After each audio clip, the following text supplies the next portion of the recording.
মার্কেটে দীপা এবং রূপাকে দেখে সূর্যর সকল স্মৃতি মনে পড়ে যায়। হ্যাঁ বন্ধুরা, অনুরাগের ছোঁয়া ধারাবাহিকের পরবর্তী এপিসোডগুলোতে আমরা এরকমটাই দেখতে চলেছি। সূর্য দীপা এবং রূপাকে দেখে জড়িয়ে ধরে এবং বলতে থাকে, আমি এতদিন তোমাদেরকে ভুলে কিভাবে ছিলাম। এর আগের পর্বে আমরা দেখতে পাই যে দীপ সূর্যকে নিয়ে মার্কেটে যায়। তার কাকায়ের স্মৃতি ফিরানোর জন্য দীপ তার জেম্মাকেও ওখানে আসতে বলে। ওখানে গিয়ে সূর্য দীপের সঙ্গে সুন্দর সময় কাটাতে থাকে এবং সূর্য দীপকে বলে, জানিস দীপ, আমার না কল্পনায় একজন আসে, কিন্তু আমি তাকে ভালো মতো দেখতে পাই না, কিন্তু মনে হয় সে আমার আশেপাশেই আছে। দীপ খুব ভালো মতোই বুঝতে পারে যে তার কাকাই কার কথা বলছে। তখন দীপ মনে মনে ভাবতে থাকে, কাকাই তুমি টেনশন করো না, তুমি জেম্মাকে দেখা মাত্রই তোমার সকল স্মৃতি ফিরে আসবে, আমার বিশ্বাস। এরই মধ্যে দীপা মার্কেটে চলে আসে। অন্যদিকে কুন্তলাও সোনাকে নিয়ে মার্কেটে চলে আসে এবং তার মায়ের বিরুদ্ধে কথা বলতে থাকে এবং বলতে থাকে, দেখো ওই মহিলা আবার তোমার বাবার আশেপাশে ঘুরছে। তুমি কি চাও তোমার মা আর বাবা আবারও এক হয়ে যাক? যে তোমার আর আমার এত বড় ক্ষতি করেছে তাকে তুমি আবারও নিজের পরিবারের সদস্য বানাবে? তখন সোনা বলে, না, কোনোভাবেই না, আমি এই মহিলাকে কোনোভাবে আমার বাবার সঙ্গে মেনে নিব না।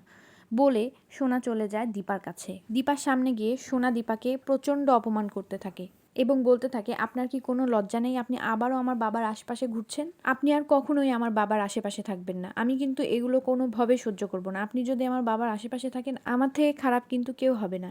সোনা দীপাকে অপমান করে যাওয়ার পথে গুন্ডাদের সাথে ধাক্কা খায়। তখন গুন্ডারা সোনাকে নিয়ে বাজে মন্তব্য করে। এটা দীপা দূর থেকে বুঝতে পারে। দীপা তখন সোনার সামনে গিয়ে দাঁড়ায় এবং গুন্ডাগুলোকে একটা চড় মারে। তখন গুন্ডাগুলো দীপাকে ধাক্কা মেরে মাটিতে ফেলে দেয়। এরই মধ্যে সূর্য চলে আসে। সূর্য এসে দীপাকে মাটি থেকে উঠায় এবং গুন্ডাগুলোকে আচ্ছা মতো শায়েস্তা করে। সূর্য গুন্ডাগুলোকে খুব ভালো মতোই বুঝিয়ে দেয় যে আমার পরিবারের লোকের গায়ে কেউ হাত দিলে আমি তার হাত ভেঙে ফেলবো। দূর থেকে রূপা সম্পূর্ণ ঘটনাটাই দেখে এবং ভাবতে থাকে, আমার বাবার সোনার কথাও মনে আছে, আমার মায়ের কথাও মনে আছে, শুধু আমার কথাই মনে নেই।